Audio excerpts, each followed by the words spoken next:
Assalamualaikum warahmatullahi wabarakatuh. Bismillahirrahmanirrahim. Wa sallallahu alaihi wa sallam Muhammadin wa ala alihi washabihi ajmain. Amma ba'du. Ini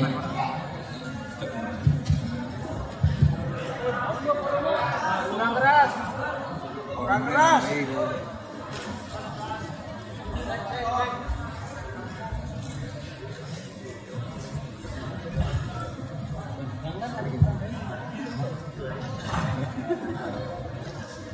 Bismillahirrahmanirrahim. Mari ngaji bareng. Ini ngaji untuk jadi orang alim, pas sekedar jadi murid.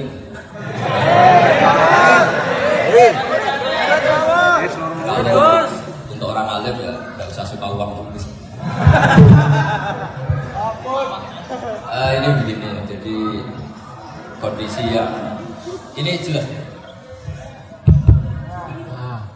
Kondisi yang jenengan alami ini mungkin banyak yang ngaji saya lewat YouTube, sehingga saya berharap konstruksi pikiran ini sama. Nanti saya bantu ya supaya semua kalimat yang sering Anda baca saya bantu supaya Anda tahu maknanya. Yang pertama tentu kita Islam ini berdasar kalimat tauhid. Kalimat tauhid adalah kalimat yang dibawa semua nabi. Lalu makna dari tauhid adalah mengakui tiada Tuhan selain apa? Allah. Sesungguhnya Muhammad adalah Rasulullah SAW. Saya nggak biasa pengajian umum, tapi ini spesial karena saya ingin sujud di bumi ateis.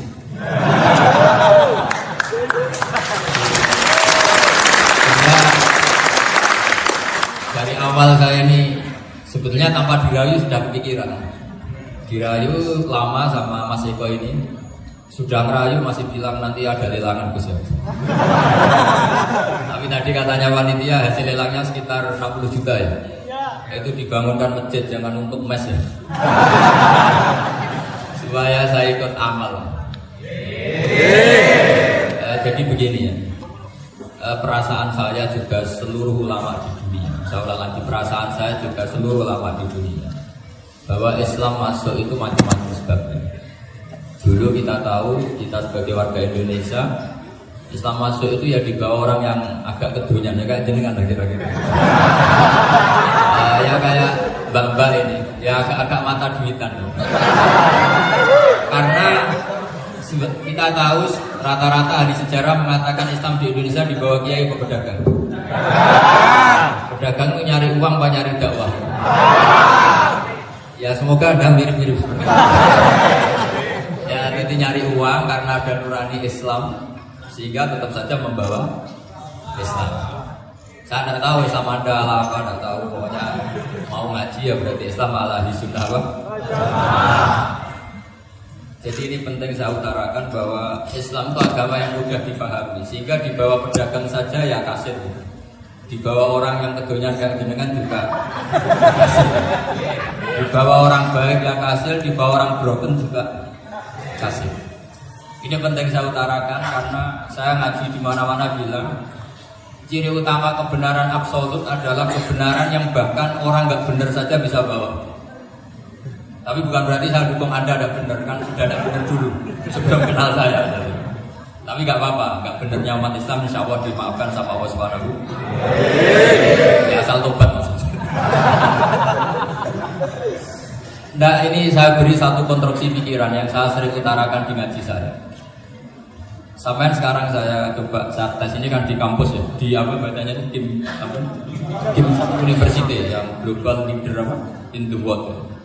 Ini keren lah. Jadi acara ilmiah kita ditakbir di gedung apa?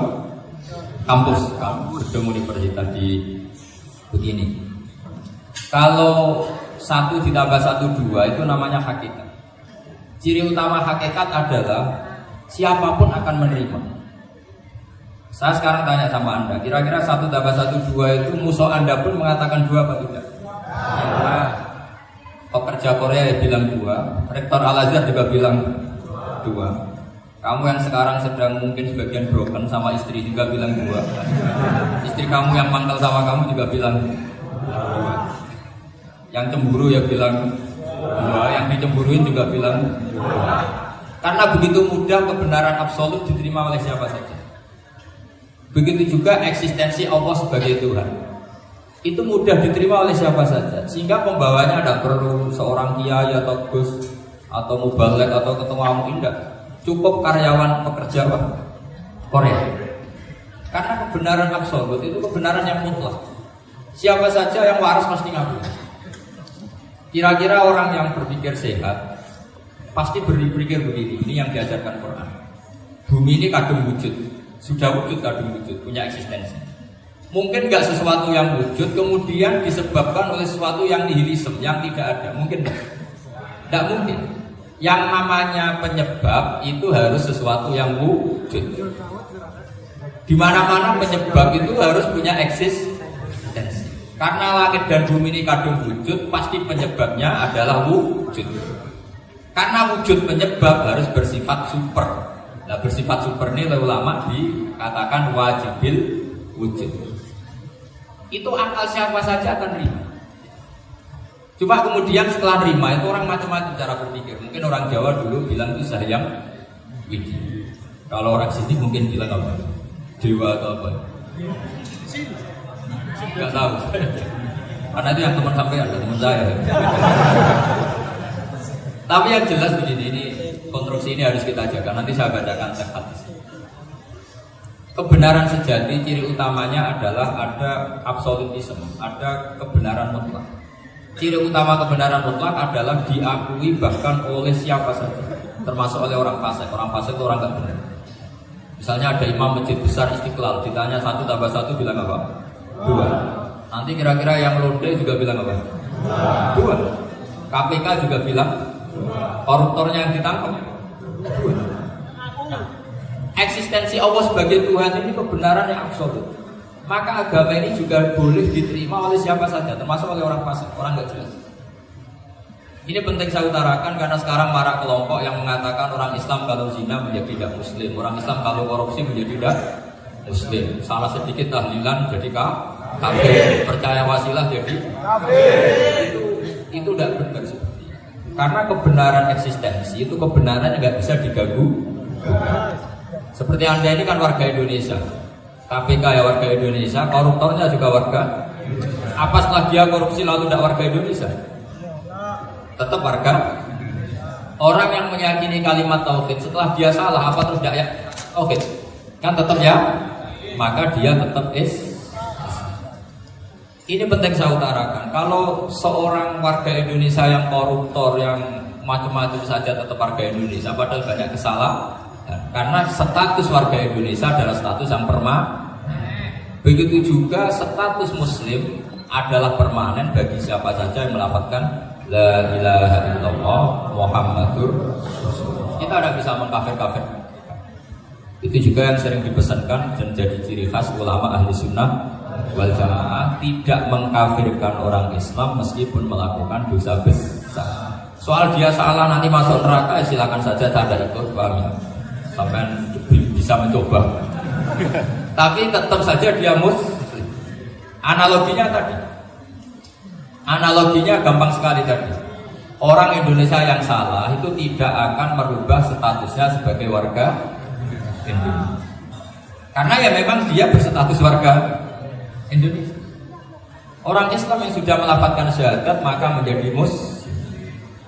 Saya di mana-mana berkampanye, berfatwa. Orang kafir yang 70 tahun kafir sekali melafazkan kalimat tauhid itu menjadi muslim apa tetap kafir? Masa kita yang Islam terus yang kalimat tahlil la ilaha illallah kemudian menjadi kafir karena kalimat itu? Itu paham aneh apa aneh? Wong yang kafir saja menjadi muslim karena kalimat tauhid, yang Islam menjadi kafir juga karena kalimat. Ini ngajak apa-apaan? Ya ngajak goblok-goblokan. Ini penting saya utarakan karena ini penting. Nah, setelah kamu yakin tauhid, ciri utama tauhid itu apa? Menstatuskan sesuatu sebagaimana hakikatnya. Misalnya bumi Korea ini statusnya tetap buminya Allah. Maka dari awal saya husnudzon sekali sama Allah Subhanahu wa taala bahwa suatu saat di bumi mana saja itu ada tahlil. Nggak ngira kan ada ateis di sini, bumi ateis, kemudian ada tahlil, ada sakduna, ada macam-macam. Karena kita ketika sholat, makanya saya tadi janji akan memaknai kalimat-kalimat yang sering Anda baca ketika sholat. Di sholat saat ada i'tidal ngendikan apa? Rabbana lakal hamdu, ayo baca mil'us samawati wa mil'ul ardi wa mil'u ma syi'ta min syai'in ba'd. Sama nani secara tradisi pesantren Rabbana do pengiran kita laka itu kadue panjenengan alhamdulillah segala puji. Engkau punya segala puji. Mil'us samawati, yang pujian itu memenuhi langit. Tentu langit itu penuh dengan pujian. Semua malaikat bertasbih bertahmid. Karena malaikat tidak ada kerja di pabrik itu tasbih. Gak ada nyari uang, gak ada nyari bonnya. Aku bonnya kalau bahasa. Kalau di sini gak kiainya aja nyari uang. Terusannya apa? Wamilul ardi, dan pujian itu memenuhi bumi. Korea termasuk bumi Allah apa enggak? Jadi saya sudah menduga suatu saat Korea itu ya penuh dengan pujian. Dan ini betul. Siapa yang kira kalau di bumi Korea ada yang hafal lagu Sakduna? Itu lagu kesayangan guru kita semua, Kiai Haji Maimun Zubair. Gak ada yang. Siapa yang kira kalau di sini ada ngaji seperti ini? Di Rusia juga sama. Uni Soviet itu negara ateis, tapi lama-lama pecah karena glasnost itu dan historika itu. Kemudian menjadi pecah-pecah negara Muslim. Ada Uzbekistan, Tajikistan, Ceknya, semuanya menjadi negara apa? Muslim. Karena dari awal lakal hamdu mil'us samawati wa mil'ul ardi, dan pujian itu pasti memenuhi langit juga memenuhi bumi. Kalau Anda baca itu di Indonesia mungkin wajar, di Indonesia banyak acara-acara seperti ini. Tapi kalau di Korea ternyata benar. Dan anda ini kalian semua termasuk pembuktian benarnya wa mil'ul ardi. Keren kan teman? Oh, keren sekali, bukan sekedar keren. Makanya saya jarang diundang kajian mau, tapi dia undang di Korea mau. Tapi saya ada niat datang undangan, memang saya ingin datang.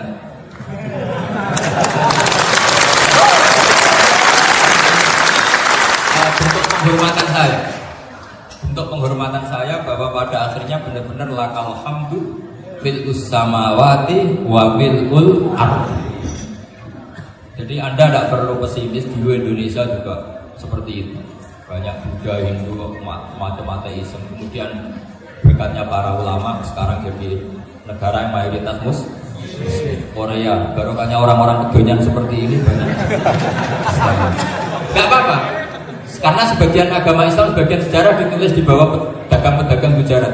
Kira-kira orang Gujarat ke Indonesia dulu yang namanya pedagang cari apa? Tapi namanya orang Islam, hatinya tetap adanya tauhid. Nyari uang ya tetap sambil dakwah. Kalau yang ke Korea langsung kiai mungkin tidak seramai ini Islam. Karena kalau kiai datang langsung dicurigai jadi misionaris, jadi ribet lah. Tapi kalau sampai nggak ada yang curiga, namanya pekerja saja nyari uang. Dan itu memang fakta. Cuma kadang ya sadar terus ya bagus lah. Gak apa-apa. Maksud saya ini saya memberi support, memberi tasjid bahwa Allah itu luar biasa. Jadi kalau ingin menyebarkan agamanya macam-macam. Kadang kiai tidak bisa mengislamkan orang, itu anak-anak mahasiswa pacaran itu banyak yang pacarnya itu masuk Islam. Tapi sampean jangan bilang pacaran halal, ya tidak pernah halal. Tapi Allah kalau menghendaki memberi hidayah itu jalannya macam-macam. Ada yang lewat kerja. Coba yang bayangkan ada tahlilan di Korea itu semua kiai tidak pernah bayangkan. Tapi setelah banyak pekerja di sini, kemudian mereka insaf atau sedang insaf tidak tahu ini. Sampai kapan insafnya juga tidak tahu. Tapi yang jelas ini hebat. Ini apa? Tahu-tahu ya seperti ini. Makanya iman saja Rabbana lakal hamdu mil'us samawati wa mil'ul ardi. Masih ditambahi wa mil'u ma syi'ta min syai'in ba'd. Karena Allah itu zat yang tidak terperikan, zat yang tidak terbatasi. Maka pujian di langit dan bumi ini masih kurang. Masih ada apa saja yang nanti akan dipenuhi oleh pujian kepada Allah Subhanahu wa ta'ala. Wa mil'u ma syi'ta min syai'in ba'd. Dan pujian kepada Engkau ya Allah akan memenuhi semua ruangan yang Engkau kehendaki. Mungkin suatu saat negara-negara yang sekarang yang paling minim Islam itu di Amerika Selatan, di Argentina dan sebagainya. Itu nanti suatu saat juga penuh dengan pujian, karena tetap Rabbana lakal hamdu mil'us samawati wa mil'ul ardi wa mil'u ma syi'ta min syai'in.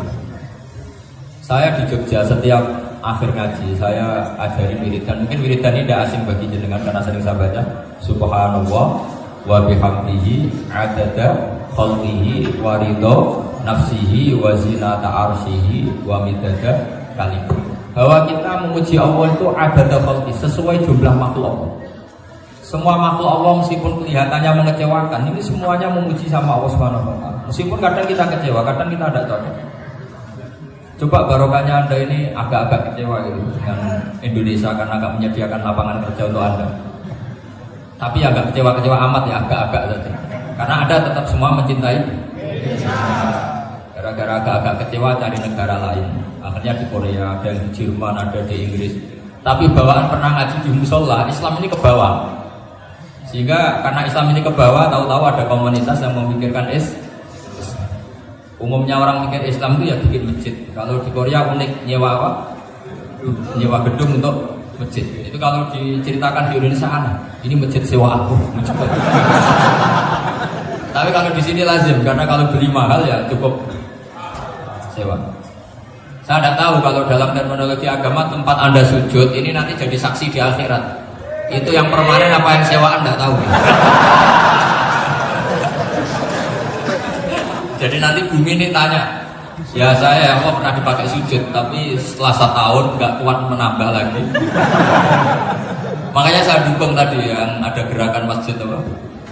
Sebenarnya permanen nggak permanen itu tetap bagus, ada sama memaksakan. Yang jelas saya sudah ikut nyumbang melelang tadi, dan saya berharap uang itu benar-benar untuk masjid. Kalau untuk takmirnya juga nggak apa-apa, yang penting untuk menghidupi masjid. Saya juga termasuk kiai yang nggak suka kalau hukum itu terlalu fanatik. Misalnya uang ini untuk masjid, kemudian imamnya diterlantarkan karena alasannya itu untuk masjid. Imam kan nggak masjid. Jadi kalau imamnya nggak diservis, kemudian mutung terus pulang ke Indonesia, ini jadi masalah. Tapi saya juga nggak suka kalau ada negara gitu. Betul-betul saya nggak suka yang imamnya itu terlalu diservis. Ini buruk sekali. Pernah ada anekdot, ini anekdot tapi nyata. Ada negara yang sangat sehat, Islamnya sangat sehat. Itu imamnya 1 bulan itu digaji 70 juta.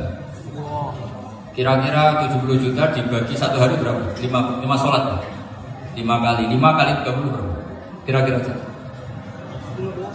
150. Berarti per sholat dapat berapa? Kira-kira. Kan biasa potong gaji kalau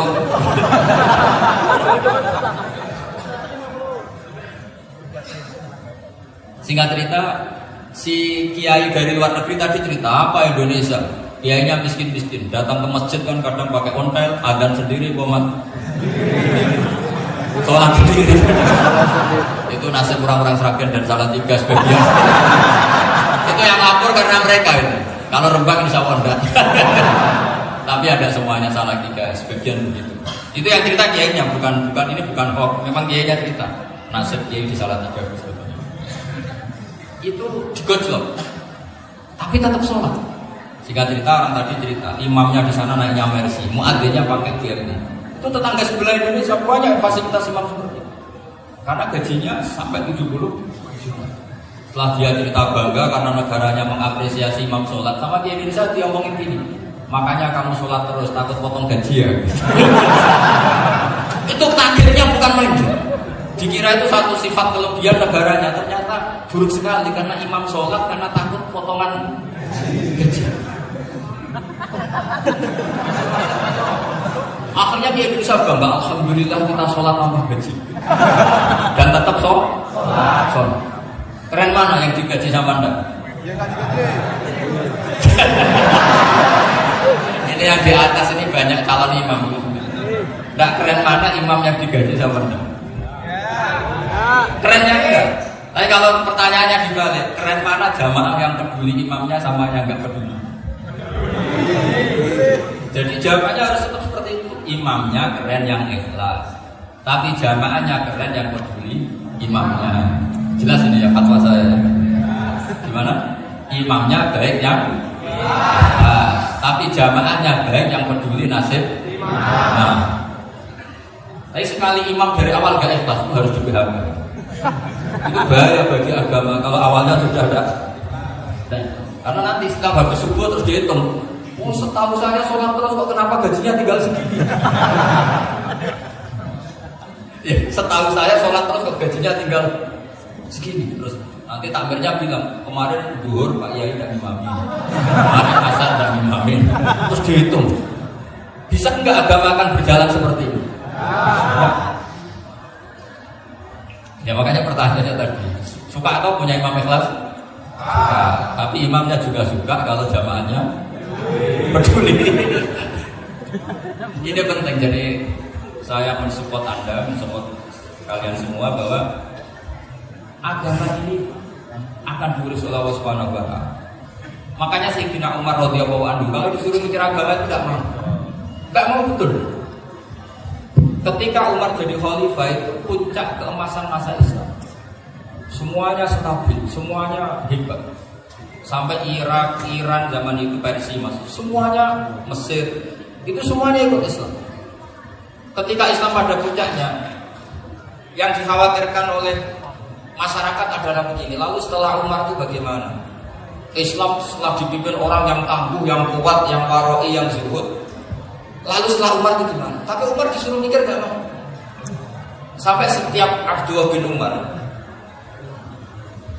jalan-jalan di kampung-kampung itu agaknya dianggap pecundang. Tahu sama pecundang? Orang yang gak tanggung jawab. Karena orang-orang bilang gini, ya Abdullah bin Umar, bagaimana pendapat Anda kalau ada penggembala kambing di tengah hutan atau di tengah padang rumput, kemudian dia ninggal gelanggang kambingnya, kamu anggap penggembala ini gimana? Oh itu penggembala yang zalim.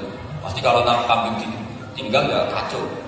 Apalagi ini umat Rasulullah Shallallahu Alaihi Wasallam. Ini abang kamu tidak pernah wasiat, tidak pernah ngatur suksesi. Lalu Islam setelah dia bagaimana? Suruh dia ngomong penggantinya siapa? Karena beliau sudah sepuh, harus ada suksesi. Akhirnya Abdullah bin Umar lapor ke Umar. Ini gimana bahwa orang mengkomplain begini. Apa kata Umar? Agama itu beda dengan kambing. Agama itu milik Allah Subhanahu. Buat saya pikir dan saya pikir tetap jalan. Nah, ini terbukti dengan ulama yang enggak, mufti yang enggak, tapi bisa menjalankan agama. Kalau agama sampai pikir malah rusak. Sudah pokoknya lakukan saja, tidak usah pikir. Akhirnya betul. Karena agama ini milik Allah. Soal kita serius memikirkannya itu karena hikmah, karena kita ingin berbakti pada agama. Tapi Anda tidak boleh berpikir kalau agama ini butuh pemikiran beda loh ya. Kita khidmah agama serius karena kita ingin mengkhidmati agama. Tapi agama ini tidak pernah butuh kita, karena agama ini akan diurus oleh Allah Subhanahu. Coba pas sampean kecil orang jilbaban di Indonesia itu banyak apa banyak sekarang? Banyak sekarang. Kiainya mutu orang dulu apa mutu orang sekarang? Tapi perkembangan Islam itu ramai sekarang apa ramai dulu? Ramai sekarang. Islam menyebar di seluruh dunia itu zaman Wali Songo, zaman sampean keren mana? Keren sekarang. Kualitas solehnya sampean sama Wali Songo.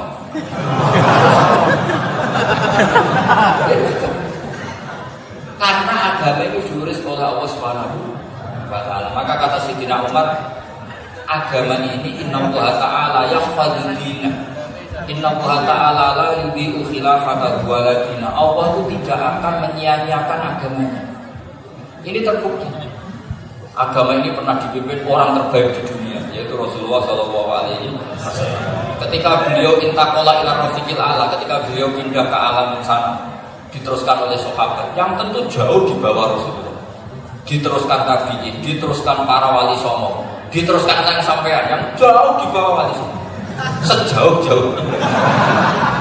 Tapi agama jalan sampai Korea. Agama jalan sampai apa? Dulu wali songo itu hanya sampai Mojokerto, sampai Tulungagung. Di bawah sampai ya Payaban sampai mana? Coba kalau Allah nggak ngurus, nggak bisa. Yang gerakkan hatinya sampean peduli sama masjid siapa?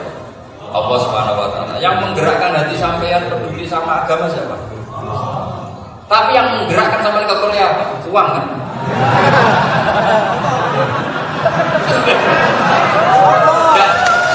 Gak apa-apa, jujur ya. Santai. Ini bagian dari keramatnya jenengan. Niatnya agak bener tapi dibenerin Allah di sini. Dari awal niatnya tak uang gitu. Tapi setelah di Korea dibenerin Allah, kok ingat agama. Keren kan? Makanya yang syukur sama Allah Subhanahu wa Ta'ala. Yang bisa hanya Allah Ta'ala. Makanya dalam dunia kiai selalu baca apa? Alhamdulillah alladzi hadana li hada wa ma kunna linahtadiya laula an hadana. Alhamdulillah kita diberi hidayah seperti ini. Kalau tidak Allah tidak bisa. Sudah mata duit, kadang istri ngomel, mertua tidak percaya. Sudah setengah-setengah broken gini di. Saya tidak tahu sama ke Korea itu karena broken pesantren sayangnya keluarga. Potensinya hanya dua, dibila-bilain kerja demi keluarga, atau agak broken maka kesini. Tapi apapun potensi itu tetap baik. Itu takdir sudah, itu takdir tidak usah dibicarakan. Semua itu apa? Karena orang kalau sedang rukun ya tidak mau tukaran, kalau sedang tukaran ya tidak mau. Itu sudah semuanya takdir. Kata bapak saya dulu kalau ada orang mau jualan tanah, Pak Yai tanah saya mau saya jual. Ini gimana padahal ini tanah warisan, kata bapak. Nak waya ya. Memang ini saatnya jual ya jual saja. Nanti kalau kaya saatnya beli ya beli saja. Karena kalau sudah saatnya jual mau beli kan mungkin kan. Oh memang saatnya jual. Kalau sudah kaya kan nggak mungkin jual tanah, saatnya beli. Maka semoga masalah di keluarga sampai ini masalah musiman.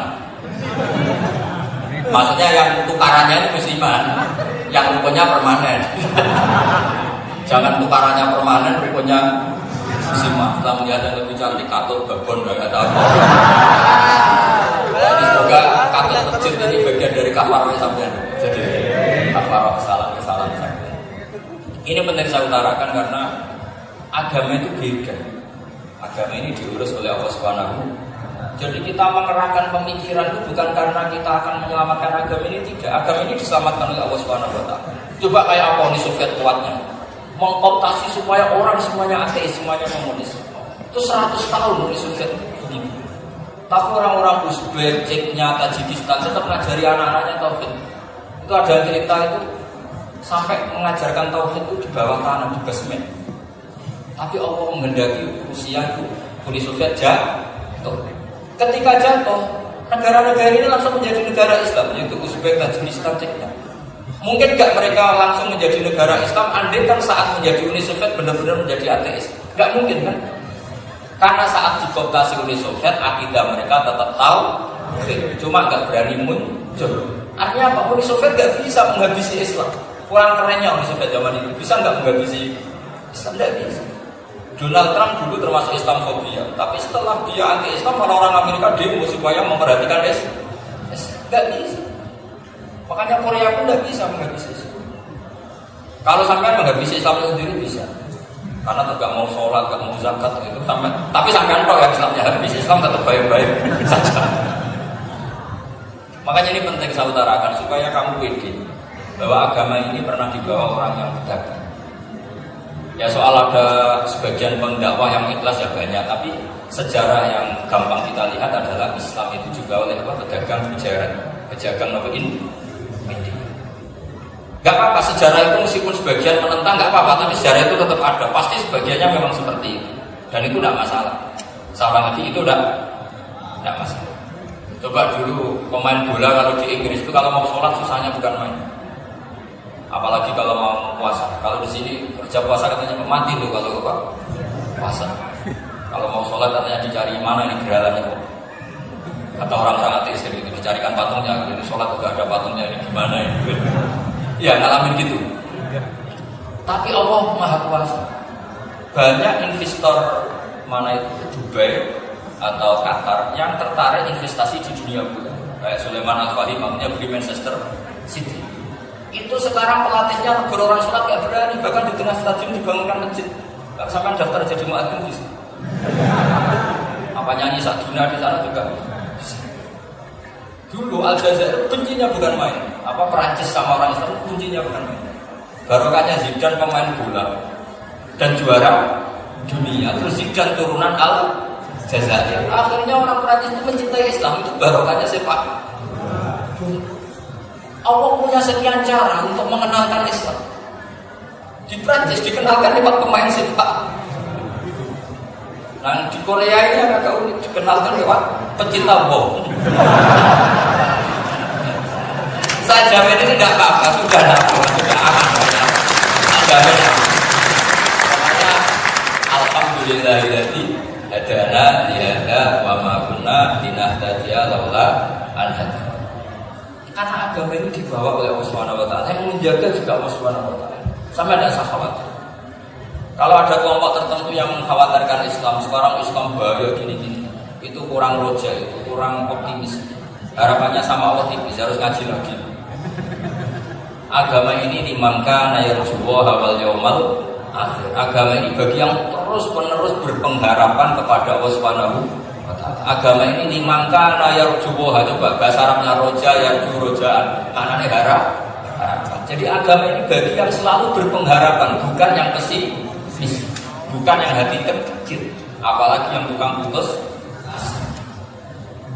Coba agama ini begitu luar biasa, dibawa orang yang macam-macam. Tadi di Prancis dibawa oleh pemain apa? Ada masjid di Inggris, dia dibawa mahasiswa-mahasiswa itu yang dulu sebagian nggak pernah ngaji, setelah di Inggris jadi komunitas pengajian. Di Korea dibawa tadi pecinta apa? Tapi lama-lama cinta Tuhan. Karena ya memang sebenarnya sudah cinta Tuhan. Cuma ya cara cinta ini nunggu punya uang. Ya sudah, alhamdulillah seperti ini sudah luar biasa, sudah. Insya Allah diterima oleh Allah Subhanahu wa taala. Selalu berharap semoga ini tetap satu bukti bahwa Allah itu harus kita sembah di mana-mana. Karena tadi Allah akan selalu apa? Rabbana lakal hamdu milkus samawati wa milkul ardi wa milku ma syi'ta min syai'in. Bahwa pujian kepada Allah akan selalu memenuhi langit dan memenuhi bumi. Korea termasuk buminya. Makanya pegangan yang saya minta sama pengurus untuk di-share adalah apa? Dawai Rasulullah SAW. Mungkin nanti panitia harus meng-share itu. Ini Musnad Ahmad, riwayat dari Imam Ahmad. Al-Gila dua. Sudah punya? Nanti di-share ya. Al-Gila dua. Bahwa negara hakikatnya adalah negara Allah. Wal ibad dua. Semua hamba hakikatnya adalah hamba. Di hadis itu fahaitsuma asabta khairan fa'aqim. Kapan saja kamu menemukan kebaikan di tempat Anda berdomisili, fa'aqim, kamu enggak apa-apa di sini. Kamu di sini dapat uang, dapat masjid, dapat sewa masjid. Enggak tahu sewa apa permanen, pokoknya itu bagus gitu. Buminya dirayu. Bumi meskipun ini enggak permanen, tapi tetap jadi saksi loh ya. Harus ada kompromi. Karena kalau dengar orang Indonesia jadi aneh, masjid kok nyewa. Tapi aneh di Indonesia, ada aneh di sini, sampai tenang saja. Tentu malaikat pencatat di sini juga sudah tahu kalau sebagian masjid itu sewaan. Jadi ya ada iskal-iskal amat, sudah. Enggak jagal-jagal amat karena kondisional apa? Jadi nanti kita panitia supaya mengeser dari hadis riwayat siapa Imam Ahmad bin Hambal yang diriwayatkan oleh salah satu minal asrah al-mubasysyirina bil jannah, yaitu Zubair bin Awam. Nabi ngendikan al-biladu dua, negara mana saja adalah negara Allah. Wal ibad dua, semua hamba adalah hambanya Allah. Fahaitsuma asabta khairan, di mana saja kamu mendapatkan kebaikan, fa'atim, kamu tidak apa-apa berdomisili. Ya saya mohon ini penting sekali. Pokoknya saya mohon kalimat tauhid ini dijaga. Karena kalimat tauhid ini kata semua ulama kasajaratin thayyibatin asluha tsabitu wa farruha sama. Dan kalimat tauhid ini pasti tukti ukulaha kullahin bi'idni rabbiha. Kalimat tauhid yang dibawa umat Islam seluruh dunia, meskipun dia orang fasik, orang enggak benar, tetap tukti ukulaha kullahin bi'idni rabbiha. Kalimat ini akan membawa berkah bagi orang yang dihinggapi atau didomisili umat Islam. Coba sebagian nanti orang Korea menjadi muslim itu karena di sini ada komunitas pekerja muslim, kemudian menyisakan asarul Islam. Jejak-jejak apa? Ya apa-apa, pasti kalimat ini tukti ukulaha kullahin bi'idni rabbiha. Jadi kalimat tauhid adalah kalimat yang kata Allah tukti ukulaha kullahin bi'idni rabbiha. Anda tidak usah khawatir bahwa apa yang Anda lakukan apapun kecilnya akan ditulis oleh Allah Subhanahu wa taala. Kata Allah wa naktubu ma qaddamu wa atharahum. Gimana di surat Yasin itu? Inna nahnu nuhyil mauta wa naktubu ma qaddamu wa atharahum. Saya bisa menghidupkan orang mati dan semua amal kalian saya tulis, kata Allah. Wa atharahum, dan jejak-jejak yang pernah kalian lakukan juga ditulis. Misalnya Anda sudah pulang ke Indonesia, ada orang sholat di masjid ini, oh ini era Kang ini, era Mas ini. Nanti setelah itu ya ini era Mas ini, Mas ini. Menjadi familiar Islam juga barokahnya muassis-muassis ini, pendiri-pendirinya. Semoga kalian semua barokah dan fi dunya wal akhirah. Assalamualaikum warahmatullahi wabarakatuh. Waalaikumsalam.